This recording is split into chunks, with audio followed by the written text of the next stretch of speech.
मैं जी आइए। Good afternoon sir. Good afternoon, please take your seat. Thank you sir. ये mister Azharuddin Kazi. Yes sir. Azharuddin ji, मैं देख पा रहा हूँ कि आप महाराष्ट्र से हैं। जी सर। यवतमाल से। जी सर।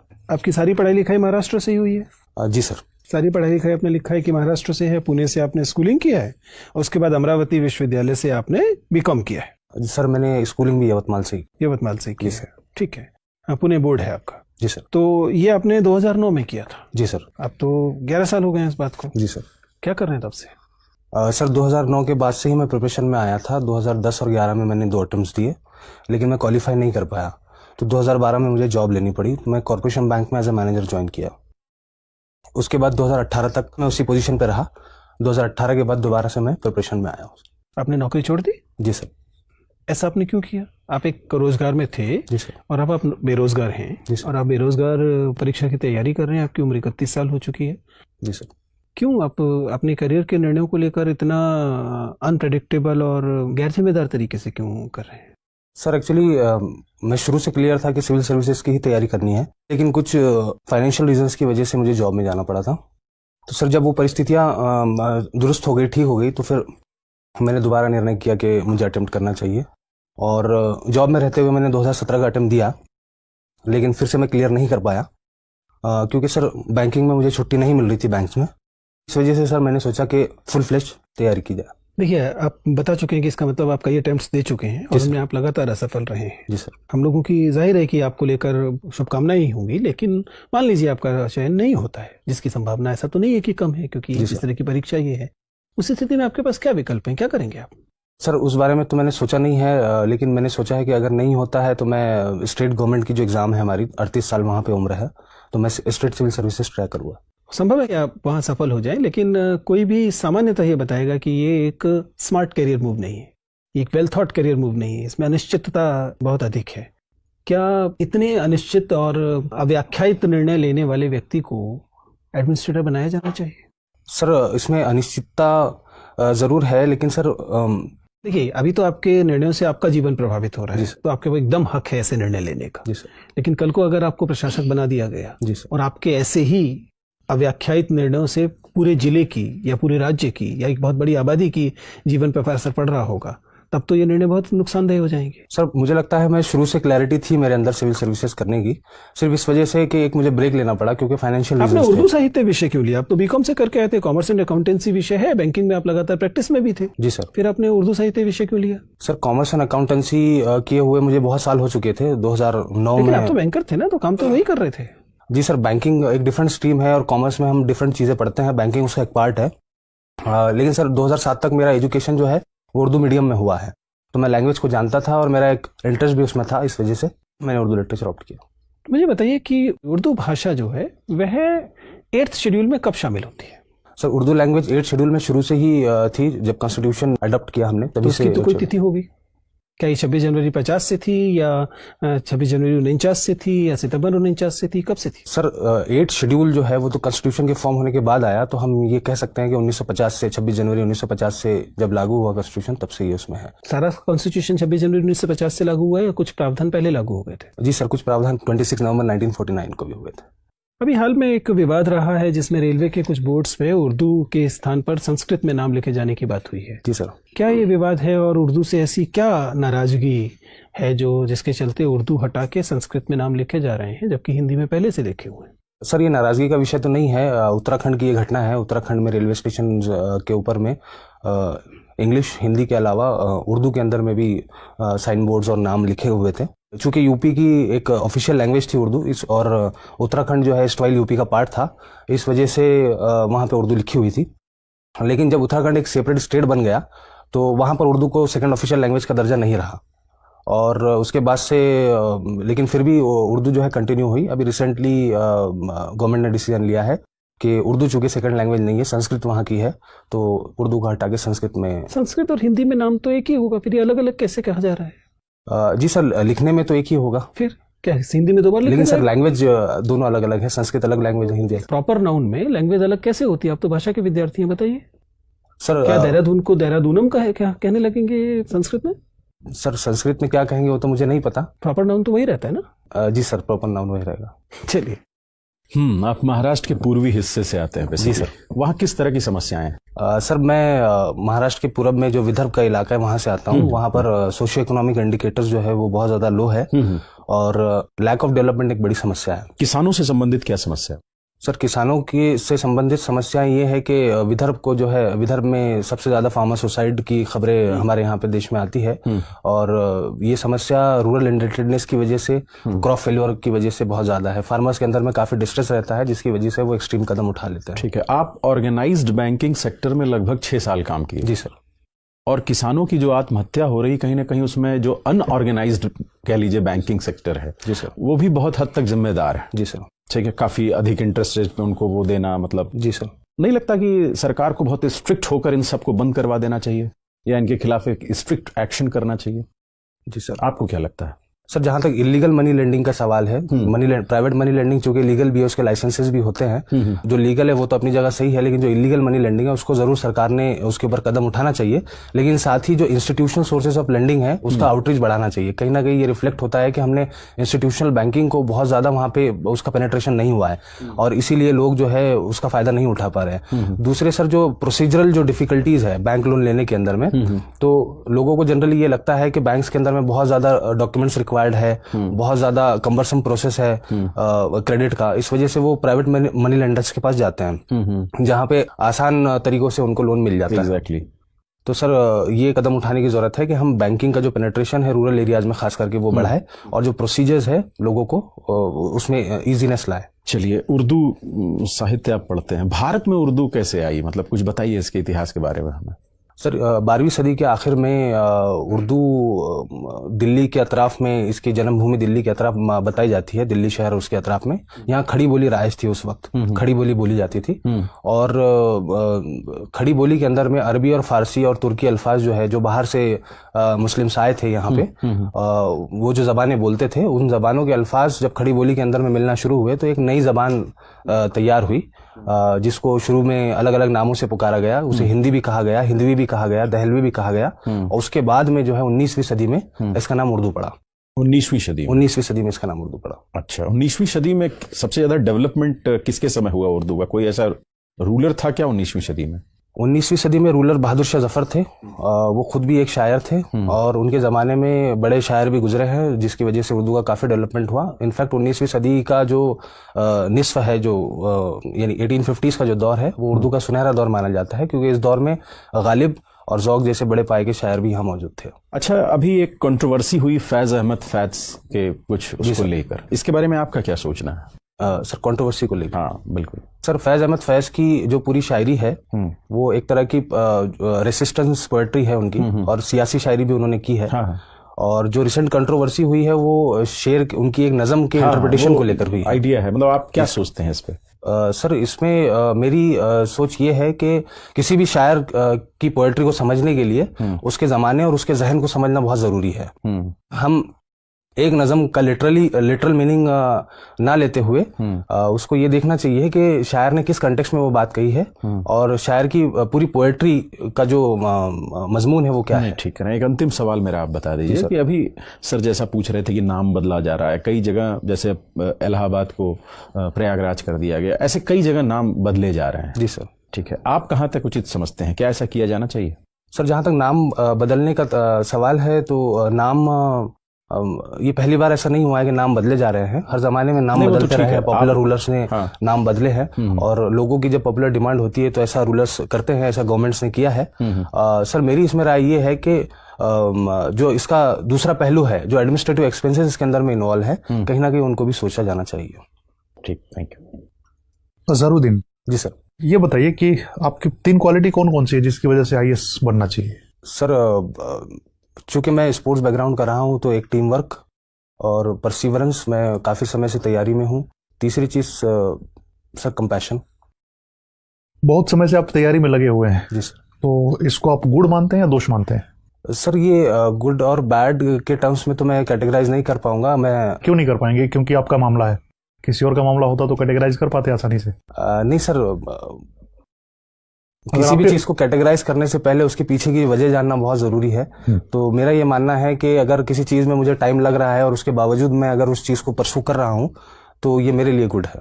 ओके, ठीक है। आप विदर्भ से आते हैं, जो कि एक ड्राउट प्रोन एरिया है महाराष्ट्र का, जी है सर। ना, सूखा प्रवण क्षेत्र है। ड्राई फार्मिंग क्या होती है? ड्राईलैंड फार्मिंग से आपको क्या समझ आता है?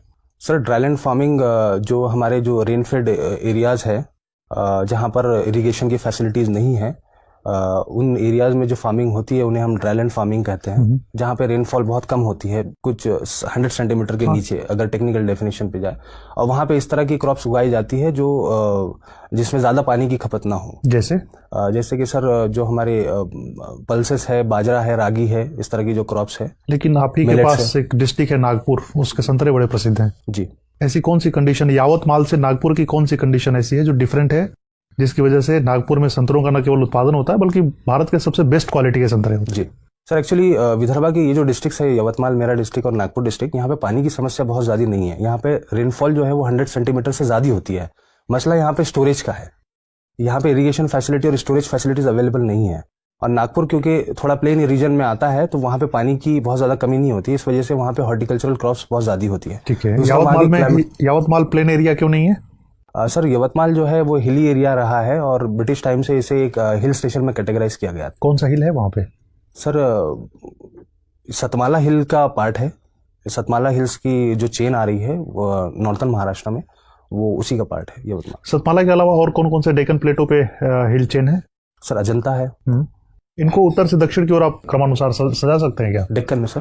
हाँ, डेक्कन में हरिश्चंद्र, बालाघाट, अजंता और सतमाला को। जी सर। सर जो क्रोनोलॉजी आपने बोली है शायद वही है। हरिश्चंद्र किधर है? सबसे उत्तर में है? जी सर, एमपी में। अच्छा। उसके बाद में बालाघाट जो टच होता है महाराष्ट्र से नागपुर रीजन को। उसके बाद में अजंता तो सर वेस्ट में है, जो औरंगाबाद वगैरह का। आप श्योर हैं? गेस कर रहे हैं ये सारी चीजें? सर मैं गेस कर रहा हूँ। गेस कर रहे हैं श्योर है सर। संतरे की खेती के लिए भौगोलिक दशाओं का उल्लेख कर दीजिए बस। सर मुझे सवाल समझ नहीं आया आपका। संतरे की खेती के लिए, संतरा हॉर्टिकल्चर का पार्ट है जी, तो संतरा के लिए कौन कौन से ज्योग्राफिकल कंडीशन होने चाहिए?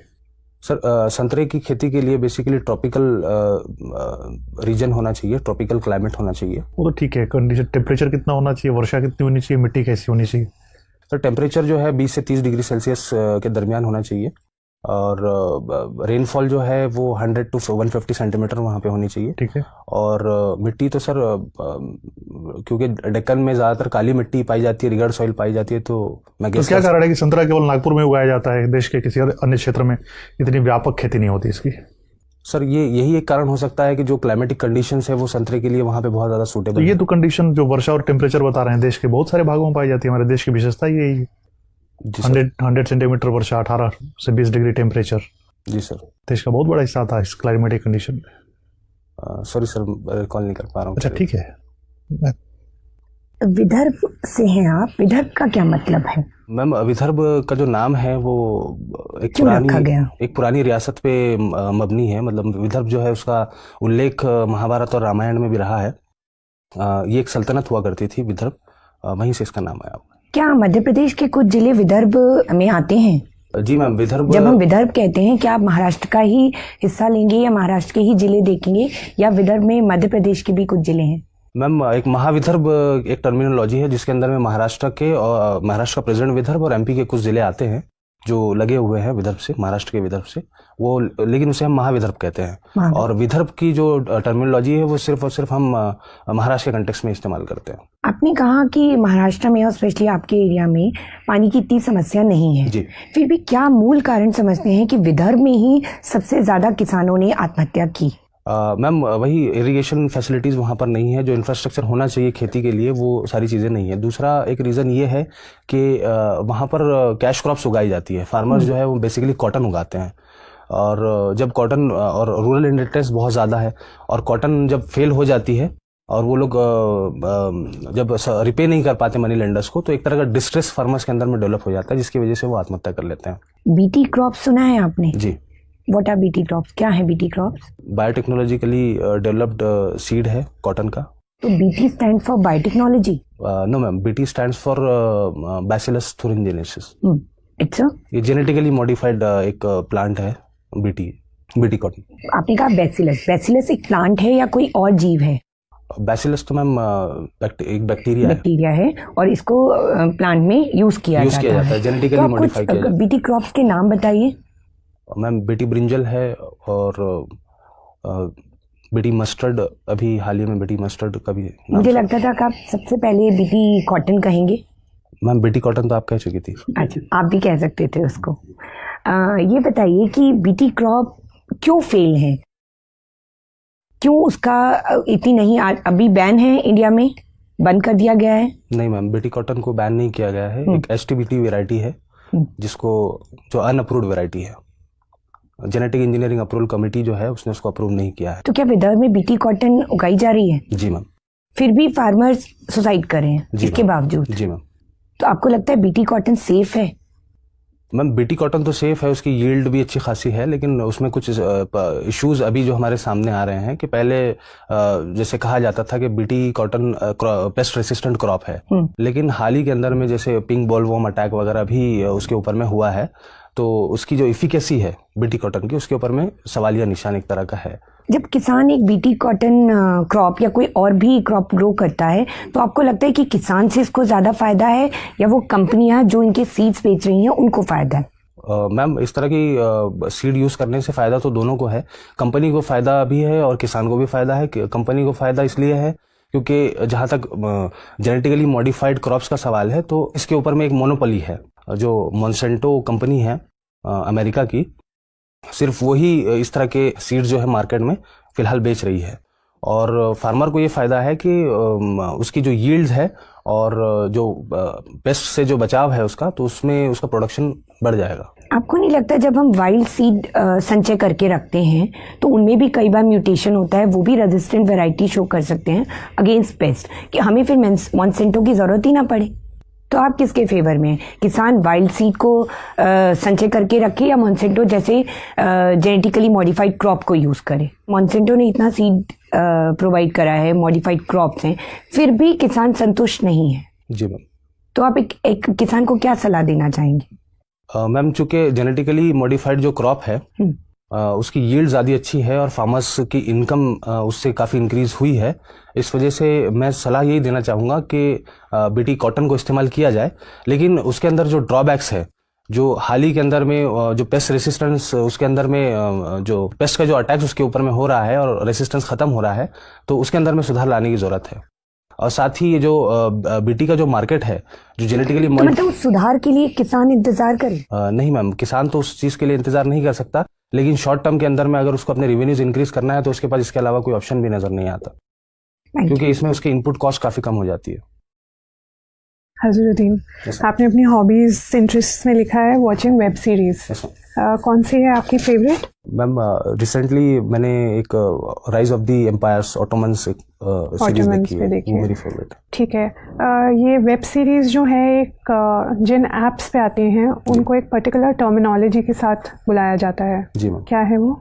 Over the top services platform. Over the top services क्या है ये, इनको ओवर द टॉप सर्विसेज क्यों बोला जाता है? मैम जो ट्रेडिशनल जो ज़रिए है जैसे टीवी और सैटेलाइट, ये जो ज़रिए है कम्युनिकेशन, मीडिया कम्युनिकेशन के, या तो इससे हटकर ये एक सर्विस प्रोवाइड करते हैं उसको बाईपास करके, इस वजह से इनको ओवर द टॉप सर्विसेज कहते हैं। जो इंटरनेट सर्विस प्रोवाइडर्स है वो ये सर्विस देते हैं। अच्छा, एंड अगर हम इनकी वेब सीरीज़ के एडवांटेजेस और डिसएडवांटेजेस देखें तो क्या आप मेजर करेंगे, किस साइड बैलेंस टिल्टेड है, एडवांटेजेस या डिसएडवांटेजेस? मैम इसके एडवांटेजेस भी काफ़ी है और कुछ डिसएडवांटेजेस भी है। एडवांटेजेस में जैसे जो क्रिएटिव कंटेंट है वो व्यूवर्स के सामने आ रहा है, व्यूवर्स के पॉइंट ऑफ व्यू से मुझे एडवांटेजेस और डिसएडवांटेज, क्रिएटिव कंटेंट उसके सामने आता है। दूसरी चीज़ ये है कि इसमें जो वेब सीरीज़ जिस तरह की बन रही है उसमें बहुत ज़्यादा रियलिटी से क्लोज वेब सीरीज़ कंटेंट हमारे सामने आ रहा है, तो एक तरह से समाज को समझने के लिए, समाज की रियलिटीज़ को समझने के हिसाब से भी ये काफ़ी फ़ायदेमंद है। दूसरा इसके एस्थेटिक पर्पज़ है, जब जिस तरह की हमारी लाइफ फास्ट हो गई है तो इसमें एक एंटरटेनमेंट का जरिया है और इसके अंदर में ईज़ है चूँकि। ठीक है, और डिसएडवांटेजेस?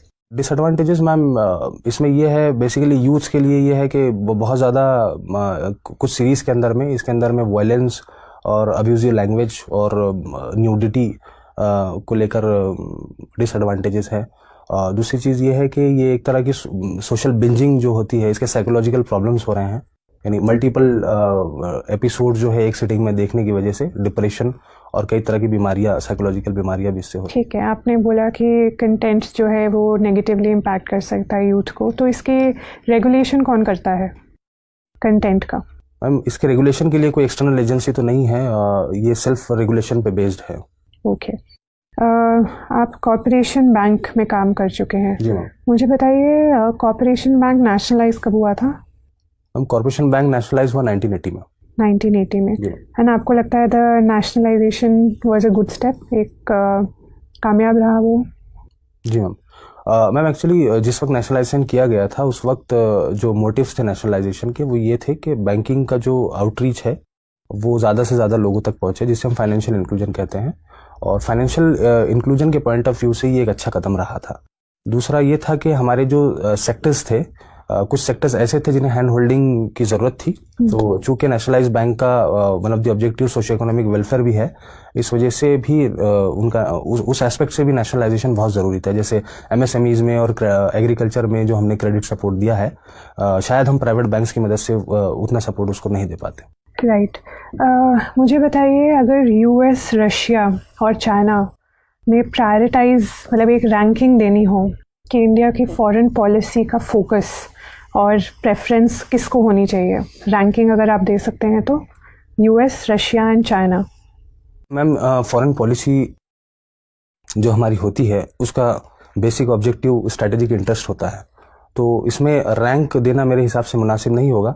हाँ, हमको ये चाहिए कि जो भी मेजर पावर्स है और उनके साथ रिलेशंस मेंटेन किया जाए और प्राइम ऑब्जेक्टिव ये रहे कि हमारा स्ट्रेटेजिक इंटरेस्ट सर्व हो, तो सभी के साथ हमको रिलेशंस को बैलेंस करते हुए चलना होगा। क्या हम अभी ये बैलेंस मेंटेन कर पा रहे हैं या नहीं? जी मैम, बैलेंस तो हम मेंटेन कर रहे हैं। जिस तरह से हमने डिहैपनेट किया दूसरे कंट्रीज़ के साथ भी हमारा रिलेशन, उसी तरह का बैलेंस हम कोशिश कर रहे हैं, but we are working on very tight रोप।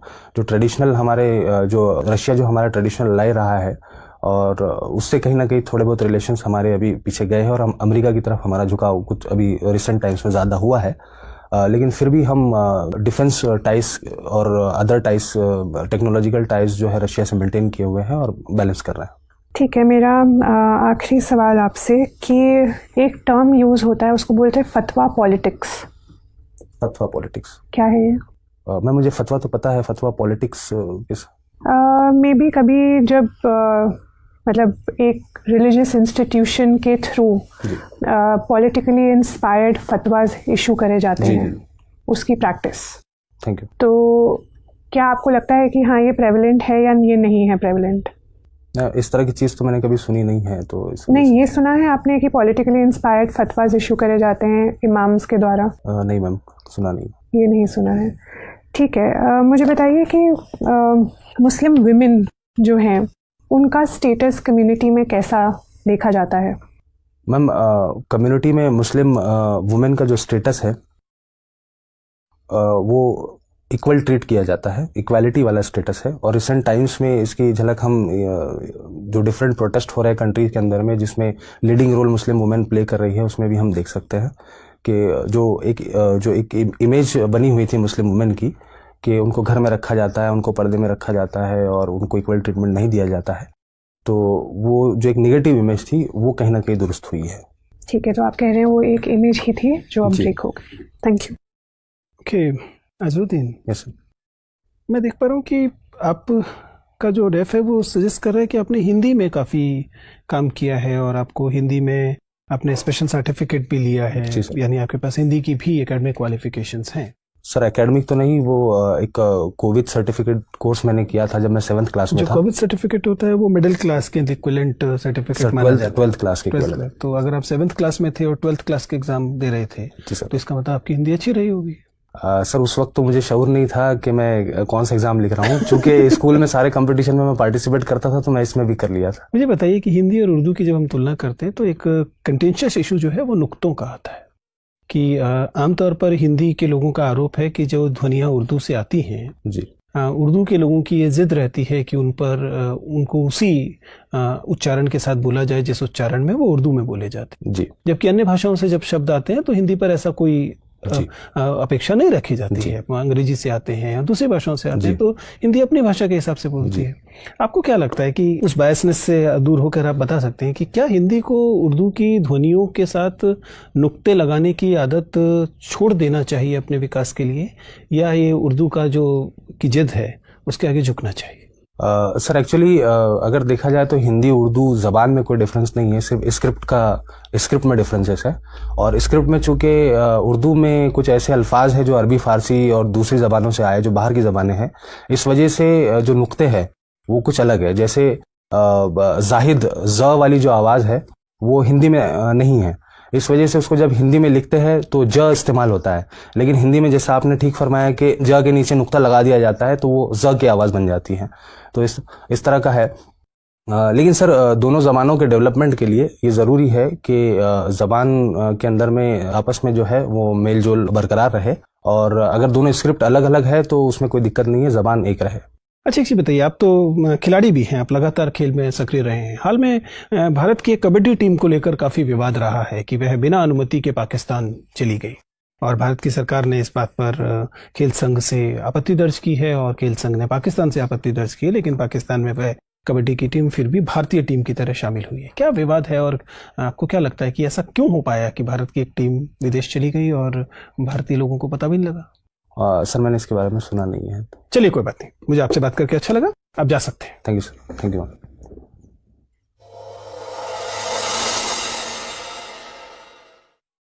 बैठिए अजहर थैंक यू जी। अजहरुद्दीन जी, कैसा लग रहा है, कहाँ आपको लग रहा है कि आप सही जा रहे हैं और किन एरियाज में लग रहा है कि सर यहाँ भी थोड़ा सा और एडजस्टमेंट चाहिए?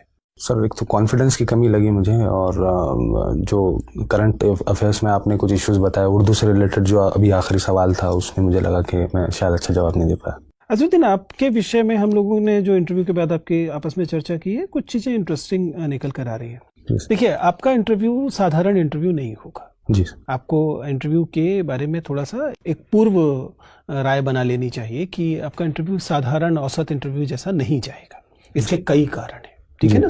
एक कारण तो आपकी उम्र बनती है, दूसरा कारण आपका समुदाय बनता है। बहुत कम मुस्लिम कैंडिडेट्स के इंटरव्यू होते हैं, और लगभग सबसे हम लोग ये बात पहले कहते हैं कि आप इस बात के लिए तैयार होके जाइए कि आपके इंटरव्यू साधारण इंटरव्यू से कुछ भिन्न तरीके से लिए जाते हैं। इसके फायदे भी है, नुकसान भी है। फायदा तो ये है कि आपको मालूम है, एक सेंस में पेपर आउट हो गया है, आपको मालूम है कि उस दिशा में जाएगा। नुकसान जाहिर है कि यह है कि आपके मूल्यांकन के तरीके भी कई बार वही नहीं होते जो बाकी कैंडिडेट्स के मूल्यांकन के हो रहे होते हैं, ठीक है ना। तो इन एक्सपेक्टेशंस के साथ जाइएगा। खुशी की बात यह है कि हम लोगों की समझ में आप एक शानदार कैंडिडेट हैं। आपका जो इंटरव्यू देने का तरीका है उसमें जो संतुलन है और जो एक तरह का स्थिरता है, जी सर, वो मेरे अनुभव में बहुत कम विद्यार्थियों में होती है, बहुत कम कैंडिडेट्स में होती है। Thank you sir. उसकी वजह ये हो सकती है कि एक तो रिलेटिवली आपकी उम्र ज़्यादा है, तो आपके अंदर एक स्थिरता समझ के स्तर पर भी आ गई होगी।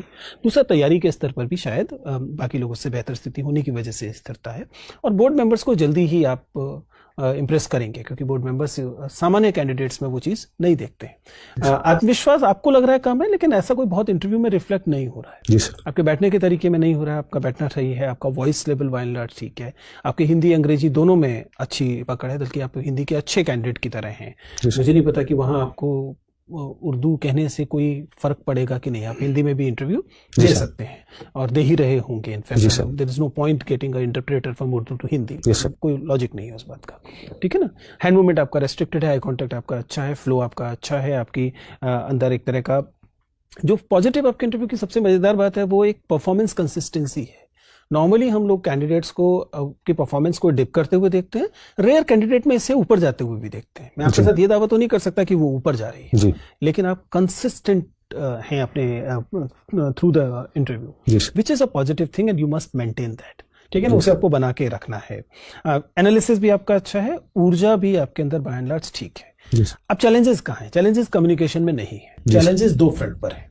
एक मतलब दोनों ही चैलेंजेस एक ही चीज से इमर्ज कर रहे हैं, वो ये है कि आपको बोर्ड मेंबर्स के अंदर जो प्रेजुडिसेस होंगे उनसे टकराना होगा। जी, ये प्रेजुडिसेस आपकी एज को लेकर होंगे जी, और ये प्रेजुडिसेस हो या व्यक्त हो या ना हो, कभी कभी कम्युनिटी को लेकर होंगे जी, ठीक है ना। जो एज को लेकर का प्रेजुडिसेस है वो इस सेंस में होंगे कि अब इतनी उम्र हो गई है, इतने साल नौकरी करके आया, मोल्ड करना पॉसिबल नहीं है। जी, तो आपको वो एनर्जी दिखानी है जी sir, and willingness to learn दिखानी है कैसे दिखाएंगे आपकी चुनौती है। जी अपने सवालों को इस तरीके से आप बताएंगे जिससे लगे कि आपके अंदर नई चुनौतियों को लेकर उत्साह रहता है। जी सर। ठीक है ना, इस वाले एस्पेक्ट को आप बताएंगे। अगर आपको मौका मिले तो अपनी सर्विसेज के अनुभव जो है उनके आधार पर बताएं या अपने